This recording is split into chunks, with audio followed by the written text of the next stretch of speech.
2024년 중화민국 제16대總統선거 특집 방송.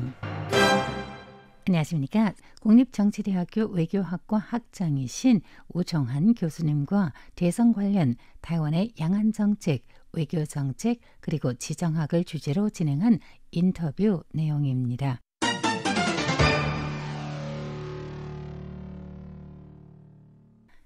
우종한 교수는 지난 11월 20일과 21일 이틀간 한국TV조선의 초청으로 서울 워커힐 호텔에서 가진 제11회 글로벌 리더스 포럼의 6개 세션 중 글로벌 지정학의 변화를 주제로 한 첫 번째 세션에서台湾이 미중 패권 경쟁하에서 어떠한 전략을 채택해야 하는지, 특히 해징 전략에 대해서 강연을 하였습니다.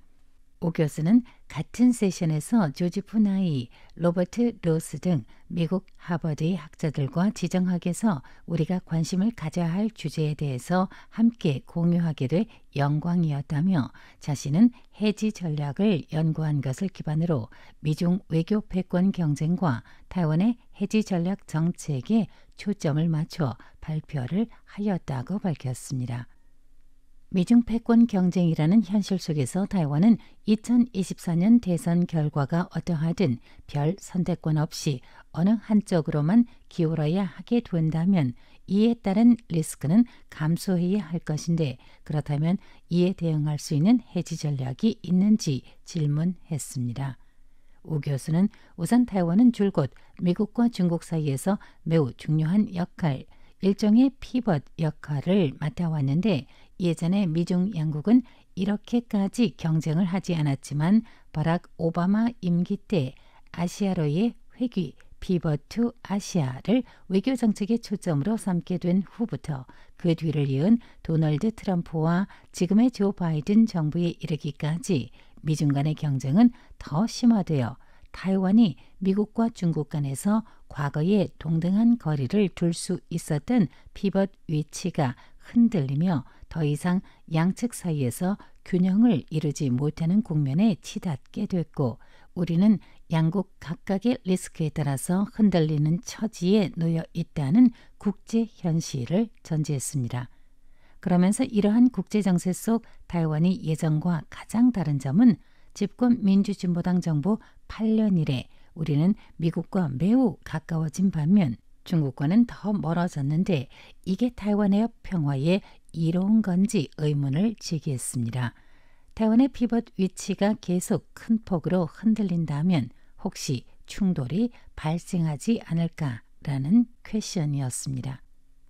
리스크가 존재하지만 양대 강국 사이에서 충돌을 모면할 수 있는 방법은 없을까요? 那我的看法是，如果是这个时候，我们必须要采取避险啊，避什么险？避第一个破坏现状的风险 ，status quo， 我们不要去破坏现状。所以不管是跟美国的友好或者是亲美也好，对于大陆我们必须要用一个和平的态度来看待。 국제정치가 급변하는 와중에도 우리에게 정치적인 현상 변화 자체가 어렵고 무력적 위협을 계속 받고 있는 상황 아래서 우리는台湾의 양안 간의 현상 유지를 강조할 수밖에 없습니다.台湾은 중국의 무력 위협을, 한국은 북한의 핵 위협을 받고 있는 상황 아래서 문재인 전임 대통령 시대와 윤석열 현임 대통령의 대북 정책은 현저하게 달라 보입니다. 대외 정책에 있어蔡英文 總統이 오히려 윤석열 대통령과 많이 비슷합니다. 미국과의 관계에 있어서蔡英文 總統은 처음부터 기울어진 것은 아니었습니다.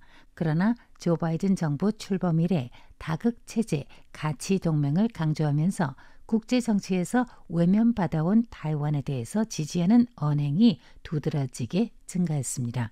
拜登从这个外交政策，不管是军事外交，甚至我们讲国会，国会是跨党派跟跨院全部在支持台湾的时候，蔡英文是没办法他去抵抗这个吸引力的，所以他必须跟美国做很大的靠拢。那这方面就跟中国大陆会越来越远哈。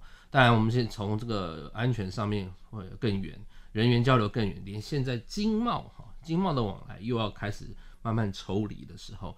대선 선거운동에서 집권 민주진보당이 제1야당 중국국민당을 향해 공격하는 주제인 반면 중국국민당은 이것이 바로 양안관계 회복과 발전의 기초라고 주장하는 게 있습니다. 바로 9.2 공식이라 불리는 92년 합의입니다.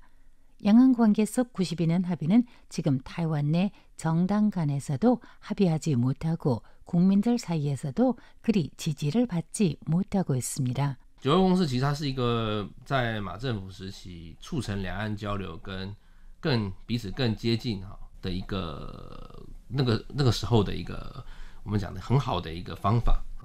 但是因为马政府的时代结束了，蔡政府上来完全推翻九二共识。 그래서 1월 13일 대선에서 누가 차기 총통이 되든 92년 합의, 즉 베이징에서 주장하는 양안 관계의 기초를 민주진보당이 수용하지 않는다는 건 명약관화이고 중국 국민당은 이미 8년 동안 유명무실해진 걸 어떻게 다시 회복시키며 또 어떻게 국민을 설득해야 하는지도 문제입니다.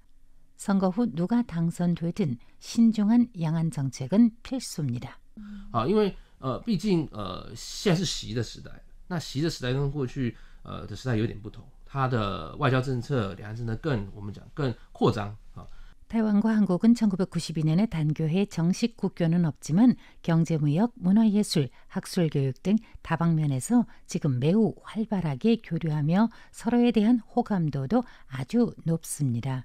그래서 혹시 지금의 좋은 관계를 계속 유지하면서 언젠가는 과감한 정부 차원의 공개적인 왕래도 가능하지 않을까라는 기대도 하게 되는데 拜登政府上台之后，他很希望第一个建立这个所谓民主大联盟的概念。他首先巩固了美日，也巩固了美韩这两个我们讲的有条约型的所谓防守联盟，所以他就促成了第一个日韩之间的和解。